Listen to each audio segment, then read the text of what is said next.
And somebody had to stand up first and foremost, and not to say that y'all aren't doing it in every way you can, but there was a breaking point here that you couldn't make a decision on, and that is you just didn't have the funds and the contractor was willing to leave. And I said, no, we're not going to do that. Now, in addition to that, there had to be more decisions made.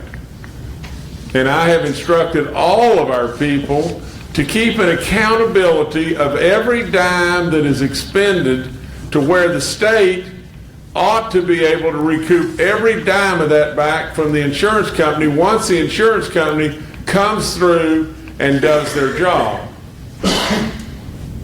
We should not be out those dollars. But even if we were out those dollars versus hurting our people or taking a chance of hurting our people, there is no decision. Absolutely, we had to move. Now, the other thing that really concerned me and still concerns me in an enormous way is just this, and that is what we're doing, are we possibly in some way, somehow contributing to a potential problem that could exist long term? And so therefore, we need all the king's horses and all the king's men, the experts from the federal government that may know something that we may miss, to come and assist us with in every way. That's why we make an emergency declaration. The emergency declaration is absolutely there because we don't really know what's going up in the air for sure. We have done multiple testings of the air, and so far the multiple testings are okay. But there may be some expert that's out there that knows that there's something that's not okay. We need to know that. We need to know what's happening to our water. We need to know that. And we need to call in all the king's horses and all the king's men to do that. Now that's what a business guy does. The business guy says, stop. For crying out loud, we may have people running to the fire, and God knows they are so appreciated it's beyond belief, but they may be running to the fire and putting something on the fire that could basically be better if we were putting something else on the fire. So, basically that's what I've done. We've monitored this right from the get-go. I salute all the people, whether it be Homeland Security, DMAS, DOH, on and on and on. DEP, on and on from state government, but more than anything, we should salute you and all you people that have been on the front lines. We're here to support, and that's what we should do. We're here to support in every way. And believe me, with all in me, I'm not going to let the good people of Wood County or the good people of West Virginia be hurt if I can help stop it. So I'll take your questions. If I can't answer your questions, I've got people over here that have more intel on the specifics than I have, but maybe they can help me.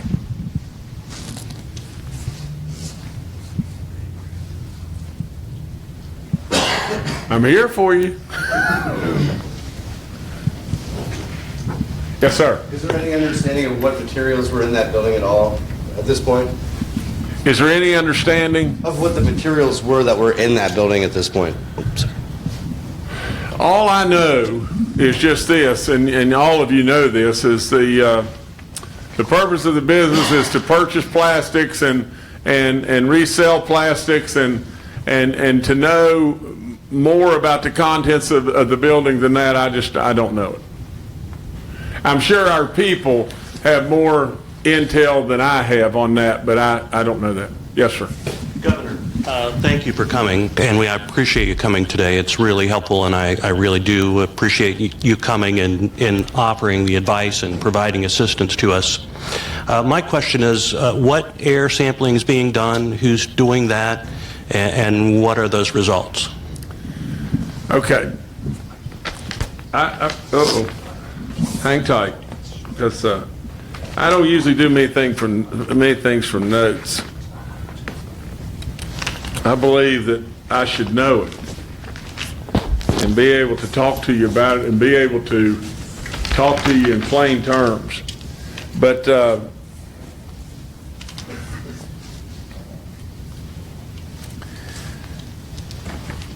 DEP, it says here, the DEP has taken approximately 150 air samples in different locations since midday Saturday.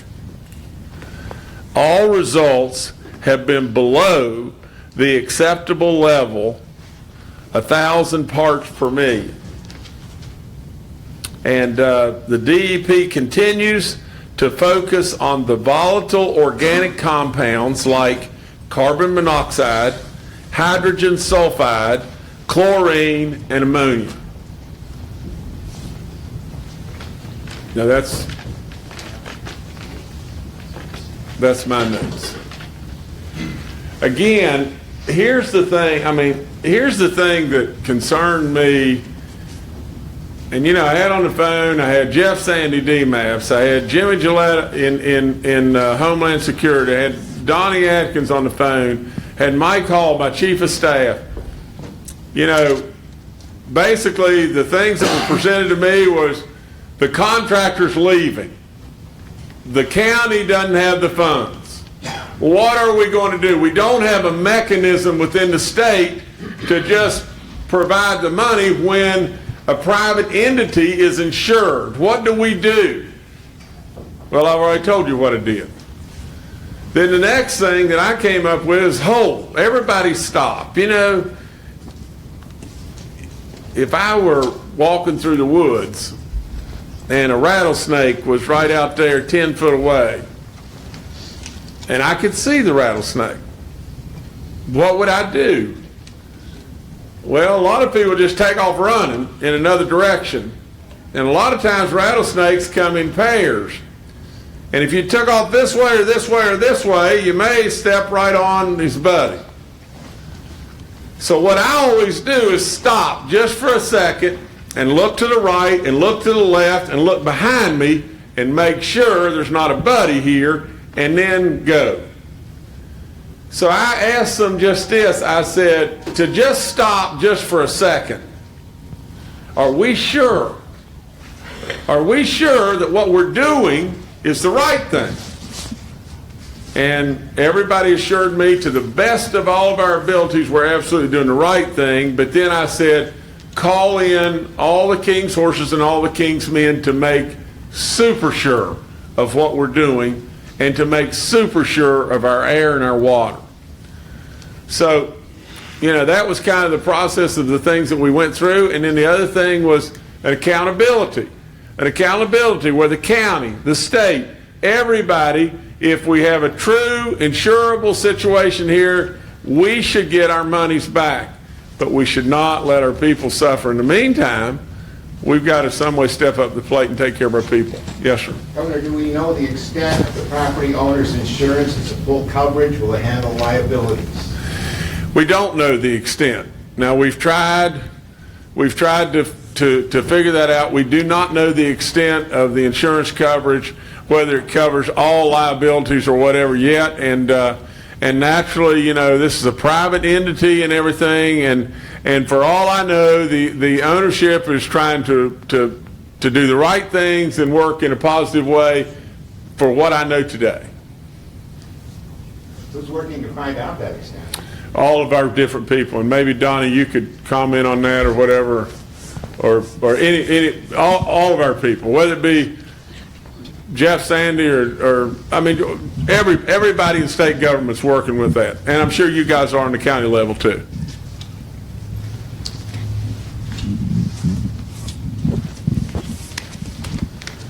Governor, we sat here Sunday night and thought, what are we going to do?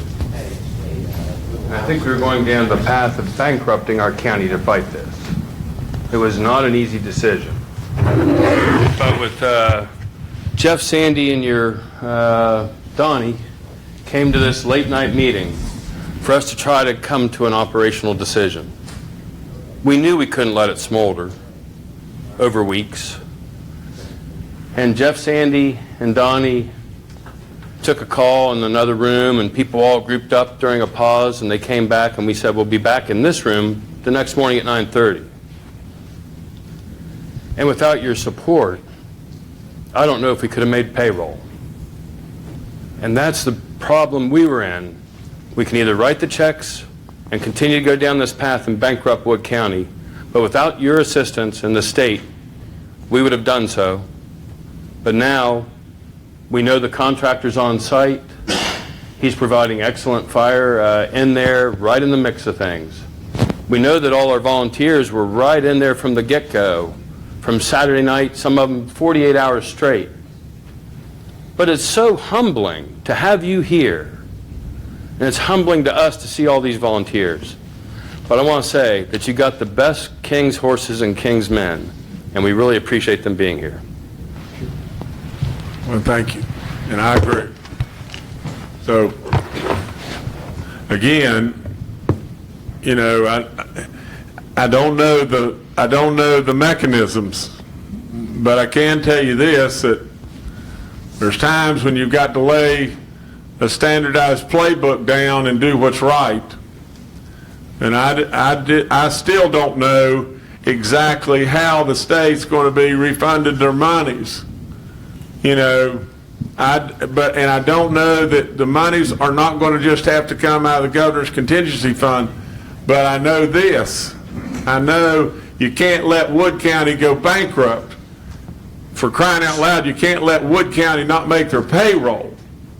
And you can't let the good people of Wood County and the surrounding areas be exposed to health hazards that could go on for years and years and years. So we react, and we do what we ought to do. And I'm really proud to do that. Yes, sir. Governor, you toured the site earlier today. What's the condition of the fire? How are things? How's the fire suppression going? Well, I think your contractor's doing a marvelous job. Supposedly he's got 4 excavators there and 2 river pumps, and you know, and he's really on the job. Plus everything else that everybody's doing, from all the locals to on and on and on. I mean, you know, come on. You know, you're fighting Godzilla. You know, and you've done that with sticks and stones almost, and you've done a tremendous job. A tremendous job. That's all there is to it. And so you should be really, really proud of yourselves, and it's an honor for me to be here. I mean, really and truly, when it really boils right down to it, this is why I ran. This is exactly why I ran. You know, I ran for governor, and I've said it over and over and over, and I sound like a politician here, but this is not political rhetoric. I ran for governor to do something for West Virginia and the people of West Virginia. I didn't run for governor for something for me. I didn't do that. You know, and this makes me happy, really, really happy, to be able to really make an impact and to step up and do something. And so, yes, ma'am. So you're calling this fire Godzilla. How many other potential Godzillas do we have right now in Wood County, and what are we going to do to keep them from hatching out? Well, I can't answer that. I really can't answer that. And I can tell you that you have multiple agencies within our state that truly are tasked for me to do their job and to do a great job. And DEP is at your is available to you all the time, as well as all the other agencies. And if you know of a problem, then we should know of the problem. And if we know of the problem, we'll fix it. Yes, sir. You talked about, and you've alluded to aid from the federal government. At what point can the government be called in to be involved with this? Well, I hope they're being called in right now. And to be perfectly honest, beyond that, you know, it's speculative to say what is the federal government's role going to be? What are they going to be able to participate monetarily? You know, all that's speculative. But all I can say is we needed to call them. We needed to call all the experts, and we needed to make the emergency declaration. We needed to move, and that's what I've done. Yes, sir. Follow up to that question, Governor. You know, the National Reporting Center is what you go through in order to report to the federal government for a release like this. Right. And of course, it's already strained our local resources. It's going to tax state resources. Has there been any discussion among the leadership of the DEP to escalate this to a Superfund site under CERCLA at the federal level? I think that the site would certainly qualify. Donnie, somebody's going to have to answer that other than that. We're rusty here from what the DEP is.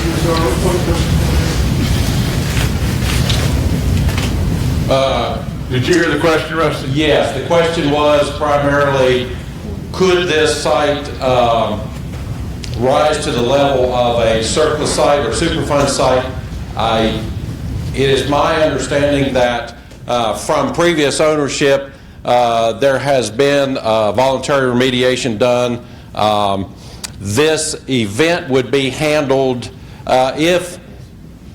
or let's say events like this could be handled by the U.S. EPA under an emergency rather than using the Superfund or CERCLA avenue. Does that make sense, sir? Yeah.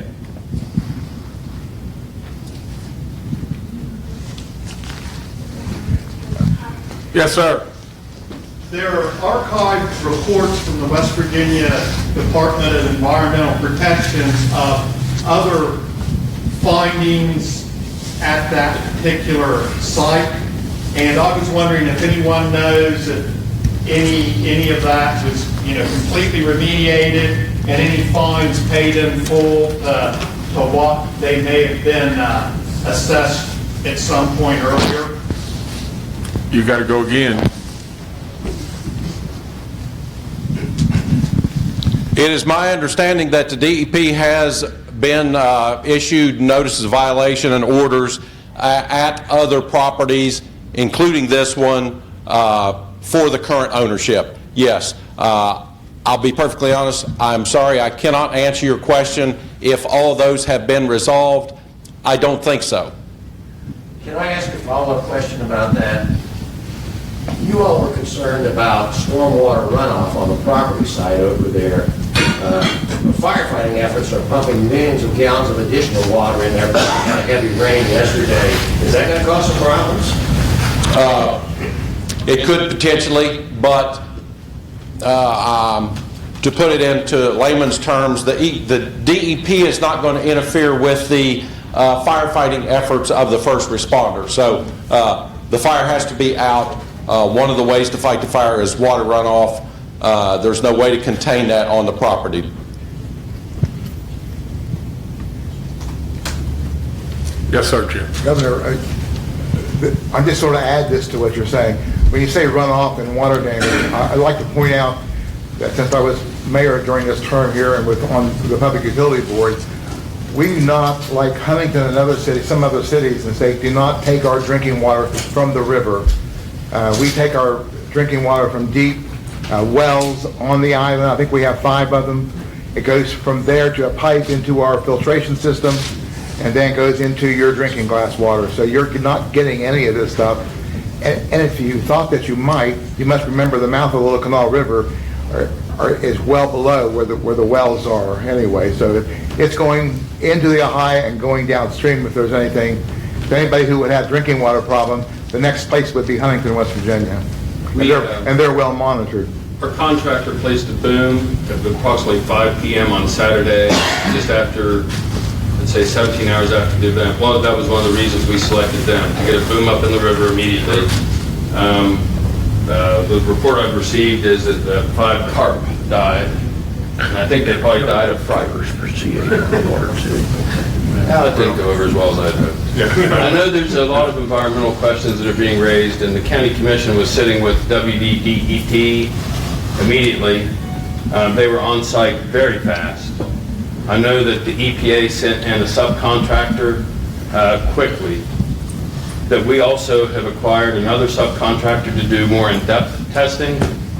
And so right now we have US EPA at the command center, we have Rusty with the DEP at the command center, and we have the contractor providing information quickly, and they're sending in additional bodies. We want to quickly go through all this as fast as possible. And I think it's a huge effort out of your office, and we understand that this is something we don't want to have to look at a month from now and say, oh, by the way, this was here. Yeah. Yes, sir. Hi. Thank you, Governor, for coming. I'm sure my question will be directed towards the Department of Environmental Protection's representative. You said that if you did find the building in violation against codes, in that instance, you guys have the authority to condemn it or give any action to the owners of the building to ensure that that is being kept up to code. The regulatory process would begin with a notice of violation. If the owner does not fulfill the corrections detailed in the notice of violation, they would be given an order. The order is the next level up in the regulatory process. Okay, so I have a follow-up question. With that, what level did that reach to with the DEP going into the old Ames factory? Did you guys give them those notices, and if so, do you know the date you did? I can get that information for you. I do not have it on me.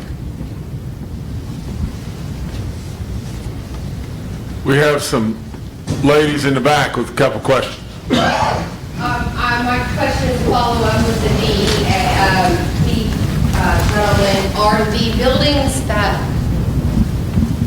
Are the buildings that have been cited for the same types of violations located here in Parkersburg? Are they part of the group here in our city limits? I could probably speak loud enough for y'all to hear me. As I understand it, Plant 2, I'm not locally from here, but there are ongoing enforcement actions at Plant 2, to my understanding at least. And sir, could you tell me which plant is Plant 2 and where it is located in our community, please? I understand that Plant 2 is just west of the building involved with the current fire. Thank you. It is also... Yeah, this is for... As far as my knowledge is, all his properties lie in the county, not in the city of Buffalo. Okay, is there... I have a question for the firefighters and the fire officials. Is there a hazmat on standby?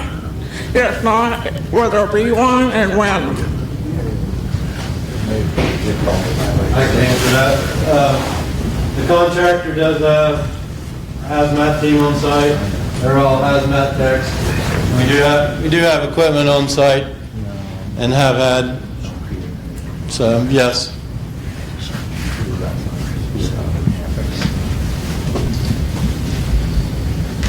Yes, sir. Just a little bit of geography here. Camden Avenue, and I might be off a foot and a half or two, but the center of, if you're going down from Badger Lumber Company to the end of that street, everything to the right of the road, middle of the road, is in the city. Everything to the left of that road is in the county. Yes, sir. How many of these facilities are they operating here in our county? I mean, do they have 1? Do they have 10? Do they have, what's the number? Because there's rumors going around that there's several, in this area. It is my understanding from talking to our DEP regulatory enforcement people, there are 5. Have these buildings, other buildings, been cited for violations? As I understand, 1 has. That would be Plant 2, as I understand the nomenclature. When was the last notice? Or last inspection? Or is these facilities up to date? Is stuff in them? As I told the other fellow there, I don't have all those answers, but they could be obtained for you. Are they equipped for the foam? Are they equipped to put this type of fire out? Have we talked to our neighboring plants that have made this chemical or plastics, you know, hey guys, what can you do to help us? I can't speak to the fire. I cannot speak to the fire suppression side or fire enforcement. Yes, ma'am. Will the MDS sheets on the materials stored at Plant 1 and Plant 2, as confirmed by the bills of lading and from the NIACs, will that be made public? The MDS sheets on the materials at these locations, will they be made public? My understanding, the owners are compiling paperwork on bills of ladings to prove what was there and what wasn't, but we haven't got that documentation yet. And let me add one thing to this. I am for full transparency on everything, all the time. This business of sweeping something under the rug and not letting all of us know is not good with me. And so if I can have anything, bear anything, you know, on the situation, I will try every way I can to make sure that everything is transparent. Everything. This gentleman's in the back there. We heard a lot about the chemicals that have been stored and the other products in the buildings, but the buildings themselves were very old in nature. Has there been any testing for asbestos and that type of thing that could have been released from the destruction of the physical buildings themselves? I can go. Right now, they're fighting a fire, and it hasn't cooled down.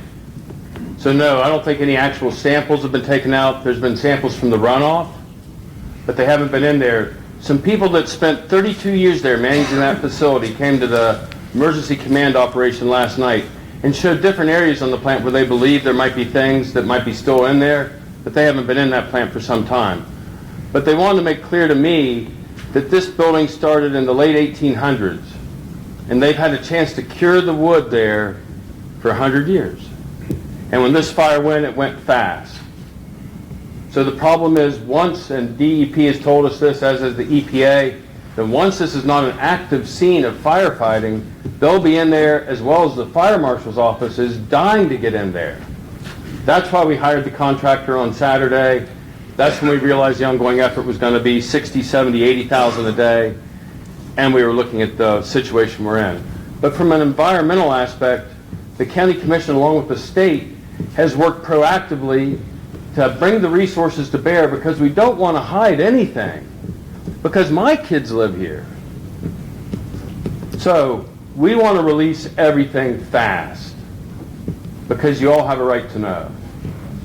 And WVDEP continues to dig through their records on this owner. I know that Secretary Sandy has met with him directly. We're trying to compile all the information.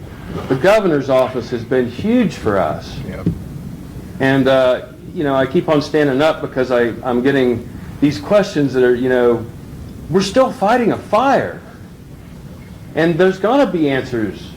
And it may not be today, and it may not be tomorrow. But for some of us in the room, it's different for what they're trying to accomplish today. But what we want to accomplish mostly is Carrie Brainer in the health department. We want to make sure that there's no health crisis in Wood County. I can't sleep at night. Until we get the results back, I cannot sleep. And that's where I think the governor's at right now, and he's brought his resources. And we keep on taking environmental questions. I think one thing you all should know, and let's just everyone be fair. These guys, what they're doing, you can see the passion in and you can see to their soul their concern and their love for all the people of this area. I'll promise you, from our DEP standpoint, and what this gentleman and the director, my secretary of the DEP, I'll promise you, those people are doing their job and trying to do it the very, very, very best to protect us all. Now, we got a situation, we got a fire, and we've got to contend with that.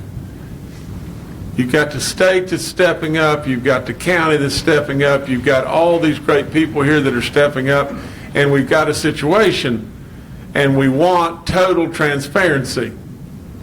We want total transparency where we'll know. And that's why I've stepped up and said, bring in the federal government, bring in all the king's horses and all the king's men to try to help us in every way to know, to have knowledge, to know that we're not exposed, we're not going to hurt our people, we're doing the right things. That's what we should be doing. Either of you two had a question, sir? Yes, sir. I'm just curious about the people that live in the surrounding area. I mean, what are you guys advising them to do? What have you been advising them to do? I mean, what's going forward? What should they be doing? Sheriff's Department. The sheriff. In an abundance of caution, we believe that you should take care of yourself first, that there's shelters in place, that there's transportation in place, that Sheriff Stevens did a door-to-door work, trying to make sure that people, if they wanted out, they had the options to be out. Because we don't know what's in this smoke, that's what we've done to date, that's what we continue to do, and we push the information out as fast as we possible. But in an abundance of caution, the school systems have been closed for 2 days. In an abundance of caution, we closed the courthouse. Other businesses have followed likewise, other businesses have made different decisions. But we continue to press the same thing, and there are resources. Red Cross has a shelter open in South Parkersburg Baptist if needed.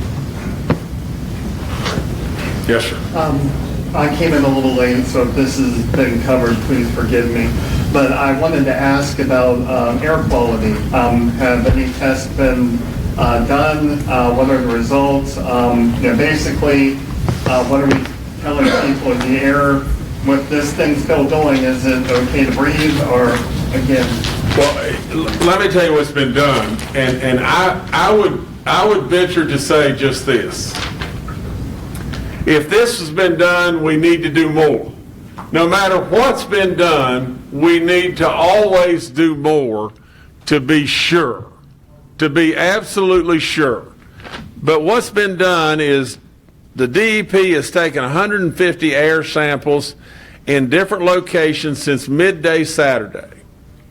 All the results have been below the acceptable level of 1,000 parts per million, and the DEP continues to focus on volatile organic compounds like carbon monoxide, hydrogen sulfide, chlorine, and ammonia. And that's what's been done, as far as air quality and air sampling. What I'm saying to you is, even though this has been done, we need to do more. We need to do more to be sure. You see, I've said this a bunch of times, but if you were to ask me what I think my best trait, ask me what my best trait is, my best trait that I think that I have is my ability to doubt myself. My ability to say, I've got 150 samples here, but do I really, really, really know? Well, I want to continue. I want to have another 150 samples to where I really, really know. Yes, ma'am. You stood up with your hand up for a long time in the back, and your arms got to be hurting you. But I do have a question. The shelter in place is located only a little over 2 miles from the site. Do we consider this a safe sanctuary? And my other question is, what can I do within my home? I've been told to take shelter, but what can I do within my home to protect the air quality? That's where I think we've got to have the federal government and our state people come in here and tell us exactly what we're dealing with and what we need to do. This lady's been holding her arm up forever. I don't know how you do it. I haven't had a little practice. I have a question to the relevance of the tests that you are taking now and the locations of the first test. Were the air quality tests taken around the site, actual site, where our first responders were working, and mostly seen on camera many times without protection, and the citizens in that vicinity, immediate area? And what's the relevance of the test that you're going to get back when it doesn't take more than, and I know disrespect to any of you and the things you're doing, but it doesn't take more than a high school chemistry class to know that when you burn plastics, you are creating volatile gases, and in those gases are particles. We've been told Teflon was one of those things that was in the fire, and we also know that Teflon, when it's heated above a 500 and some degree mark, creates microparticles that are extremely toxic. So my question is, what is the relevance of the results that you're going to get back today, tomorrow, on the air quality that speaks to something outside of chlorine, fluorine, and the actual particulate matter? Because we're talking about dioxins and things that cause neurological damage, and we've had a lot of our first responders in that.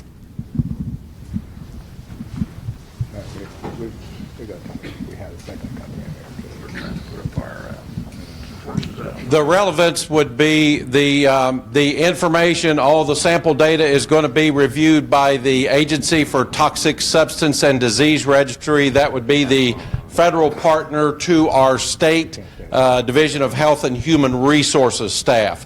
So they will be looking at all the data in the process of determining what is in there. Of course, we'll know what's in there, but to know what sort of advisories and conclusions that are to be made as far as health goes.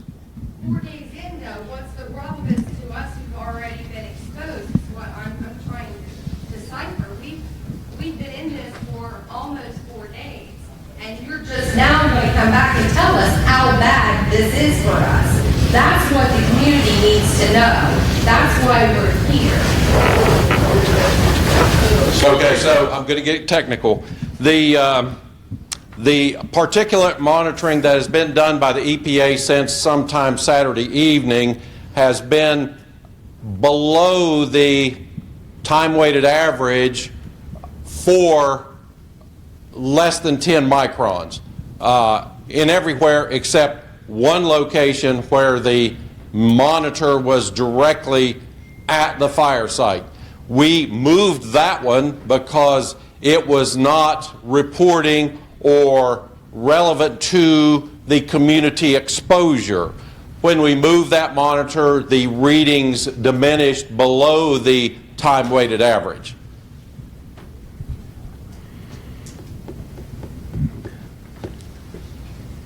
And bottom line, guys, just this. When the fire goes out, the smoke stops. We got to get the fire out. We got to get the fire out. Yes, sir. I want to piggyback off of what this lady is talking about, because I'm in Williamstown, and we have the distinct odor of organic compounds. It's not carbon, or it's not ash, it's organic compounds. So my question is, what kind of a health survey are we getting ready for to know who's been exposed, so that when we know how much they were exposed, it's back? Second part of my question is, I heard that this company, which we keep calling it the Ames company, am I correct about that? It's the locals refer to it as the Ames plant. The locals do, but I think it needs to be referred to as IEI. Pardon? The plan, I think, is really IEI. Okay, because I keep listening to the newscasts and they keep referring to it as the Ames plant. I think that's the way it's known. I'd like to see the owner part of this communication. But my question, I heard he has 5 more plants. Has anyone else been in those since this fire to see if the conditions? They're not actually plants, they're warehouses. Well, they burn. This one burns. So have we been in the other facilities to see if they have the same potential that this one does? The consent decree from 2011, 12, and 13, when the DEP was in this plant, had multiple pictures of very poor housekeeping. piles of rubbish and debris. Back to the environmental real quick. The county commission did reach out early. We did get people on site from a company. Based on their response time, they're actively monitoring a whole wide spectrum of chemicals. Those reports have not been made to us. Right now, they're trying to get them with DEP, EPAs at the command center at the 911 center. Those are going to be we're going to be getting quickly. Last night, we authorized 3 more people to get here from that company because they want to test all over the compass because of the direction of the wind has shifted so much. So one day you walk out and it smells like clean, sweet air, and the next day you walk out and it smells like this, and then when I got home at night, it was clean again. So it's circling the compass. That's why, in an abundance of caution, the school system decided to close, because no matter which way the wind blows, the school is in its path. And that's why we decided to close yesterday. And I would suggest that as we're working with the state resources of West Virginia DEP, the United States EPA, and now I've heard from others that we're going to see the CDC come this way. We're going to have an alphabet soup worth of people trying to get through this so we can disseminate immediately. Once we have that information, we are not going to hide it. It's not in our best interest, our family's best interest, and the governor's, whole state of West Virginia, and all the people he put on scene that have been right beside it all this whole time. They need to know as well, and our first responders as well. We are not hiding anything. And we will make those reports available as quickly as they're compiled. Do you have a sense of when the fire may be out? What's the contractor telling us about the fire and when it may be extinguished? I think it's the fire chief, maybe could give us some insight, but what let me say one thing here. One thing that I think that everyone here should know is, from the very second that this happened, everybody that I know in state government has been here or on the scene to try to help. And I've tried to call in all the resources that we have on the state level, as well as call in all the federal resources as well. And the state stepped up, with some money to try to mitigate the situation and not make the situation worse. Everybody is trying to do every single thing we can to get to all the answers with complete transparency. Now, the other thing is your question about how long is it going to be before the fire's out. The unfortunate, the horrible thing was yesterday, and this came from Jimmy to me, was, one of the contractors with one of the booths was shooting water and stuff, and all of a sudden flames just shot in every direction. We're still trying to uncover and get to the very, very bottom of the last flame. And I think no matter what our fire chief tells us, we're winning the battle right now. We sure as the Dickens would have lost the battle tenfold if the contractor had left. We're winning the battle. But I'm telling you, I really believe, again, whatever he tells you, he could be in error on, because it could be longer than we think. I hope we've got it out today. I hope and pray that we've got it out today, but that's not practical, probably. Yes, sir. But you're saying, no, we're spraying water on it, and the water just sends the flame in another direction. Why don't we have retardant? Something else that we normally would put on fire. And I'm not here to... We have 5,000 gallons of flame, and we've used 2/3 of it already. We're not just spraying on cardboard box. Right. We understand that.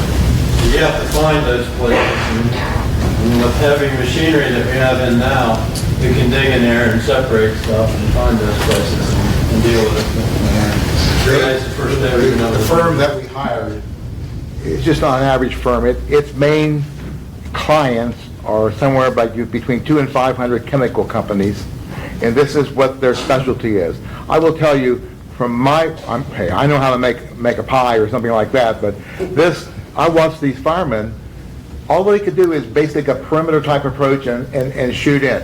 I was there last night, and I saw for the first time, because of the heavy equipment, the big booms they had, the big claws, instead of fighting perimeter fires, we're going to the middle of it and moving things, and that's when you expose more fires. I'm going to be honest with you, if it wasn't for the governor's help here, we would not have had those people, and that fire might have gone forever. I swear to God it would have, but I think, Governor, thank you for that. I think I sent you, if I didn't send you a picture, I saw the boom pick up a roof, the building that's there, and everything underneath just boom, flamed up. I feel sorry for firemen who have to be exposed to that kind of thing too. I know you've got a passion for this, but it's a dangerous passion, so thank you. What is that time estimate, though, you're looking at now? We can't give you one. I can tell you, since we have a contractor, it'll be quicker than without. Thank you. Is there any mechanism to do any medical monitoring of these first responders long-term after this event? I mean, at the federal level? There has to be, because what they give us every day is, all right, so give us their lives. They really give us their lives. Yes, ma'am. 2 questions. One, going back to the MSDS, information from the owners, any ballpark on when we might have that? That's from those guys on the sidewall, and they're all working on it. Okay, a ballpark of when we might get that data from the owners? I don't have one, no. Okay. Second question, any idea of how this got started? That's a question for... Again? We're still fighting fires. The investigators can't do their on-scene investigation until we put the fire out. So. The state fire marshal was doing door-to-door work, knocking on doors, see if somebody saw something, would say something. So there was about 6 fire marshals here, and they're quite the pros.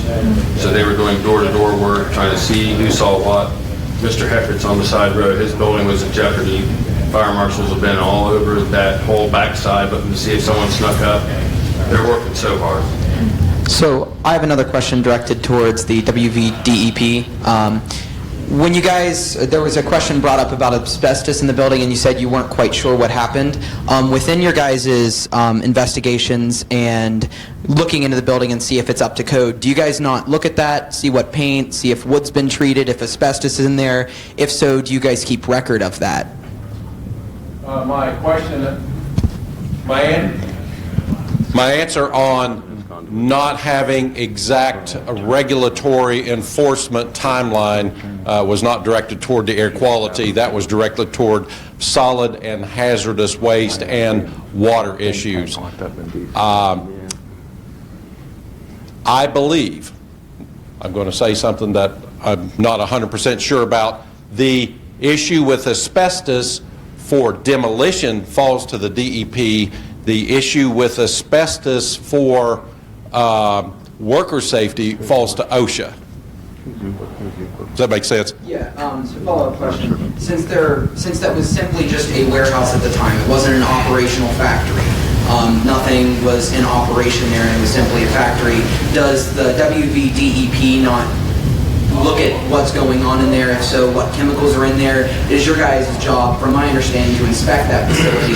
And in that instance, if you had those chemicals in there, what did you guys do to ensure that something like this wouldn't happen?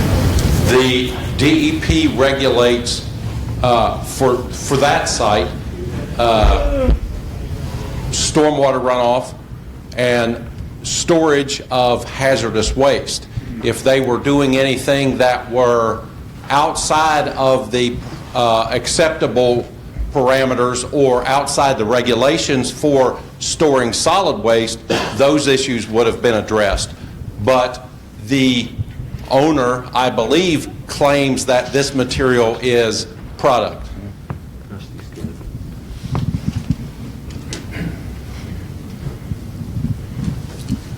Okay, everybody.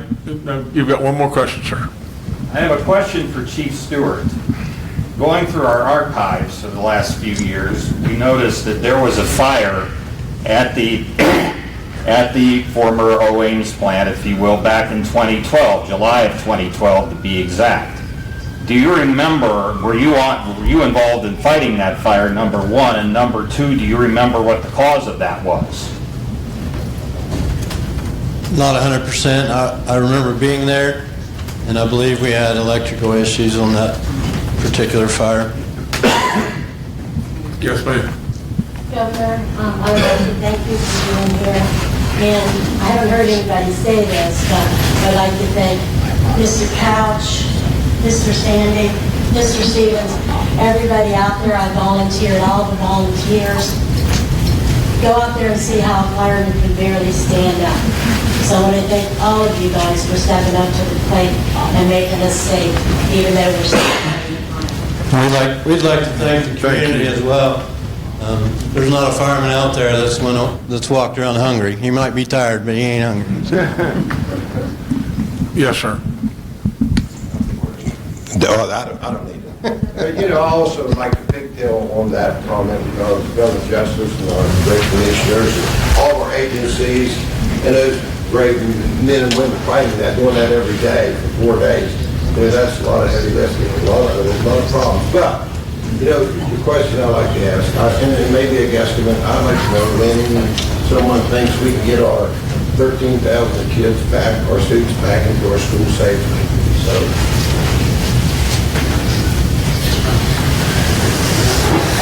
I can't possibly answer that. Somebody's got to ask, but. If you look at the smoke cloud, it's a whole lot better than it was Saturday. And we heard that every day you see an improvement. So that's the best answer I can give you. Let me end this by saying this, and I want everybody to know this. You got great people over here that absolutely are trying their hearts out to get to the bottom of this and to ensure that our people are not going to be hurt. And contrary to what you may think in any way, shape, form, or fashion, this commission is doing the same thing, and you can see, like I said before, right into their soul. You can hear it in their tone of their voice. But I want to promise you this from me, and I want you to remember this with all your heart. No matter what it takes, on any resource that's available to us from the federal government down, and the transparency of what it takes from the federal government down that I can do within my power, within my capacities, I'll do. I'll do because I want you to feel like you're safe. I want you to be safe. And I want you to know that you're safe and your children are safe. That's what it has to be. And anything within my capacity, I will do. We're going to get through this. God bless and thank you for being here. Pull their license and get them out of Parkersburg. All of those buildings are unsafe, and he has them stacked up against the forest populations that are safe. They also have one in Richmond Metro that is right next to a housing development. Do those people know what's in their backyard? This is bigger than just a little fire. Governor. Sorry. All right. Yes. Okay. Thank you. Appreciate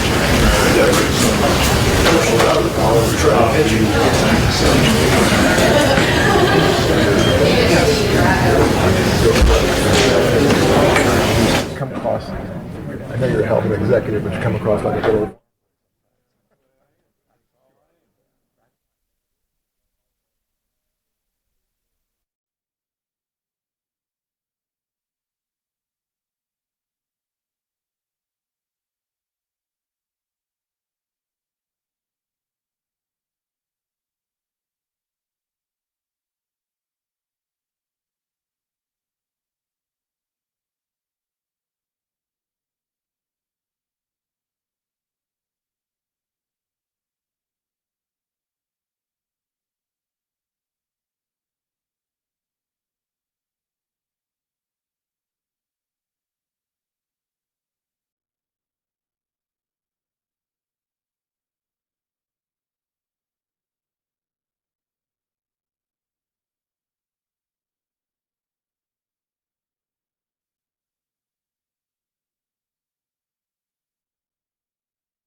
Live from Studio A, this is WTAP News at Noon.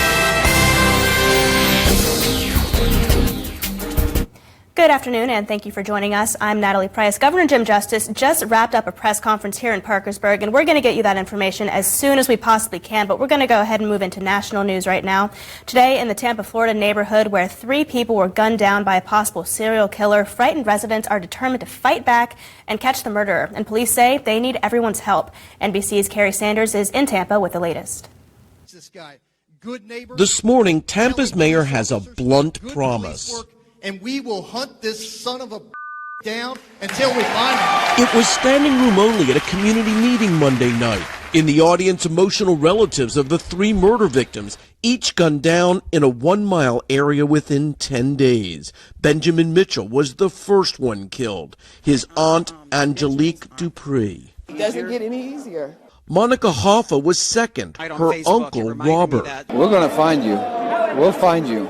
Anthony Naiboa was the 3rd victim, his father, Casimar. We feel like people care, that people want to see justice. Because all of the killings happened at night, officials now encouraging residents to turn on their porch lights after dark and pay attention to their surroundings. And we are not going to let evil win this race. Not happening. Detectives took down names of everyone attending the meeting, believing the killer might be brazen enough to show up. A former FBI profiler says the killer's MO suggests there's a good chance he's from the neighborhood. He's comfortable with this area. Maybe he grew up here, works here, or currently lives here. Tampa's police chief says at this point, everybody's a suspect.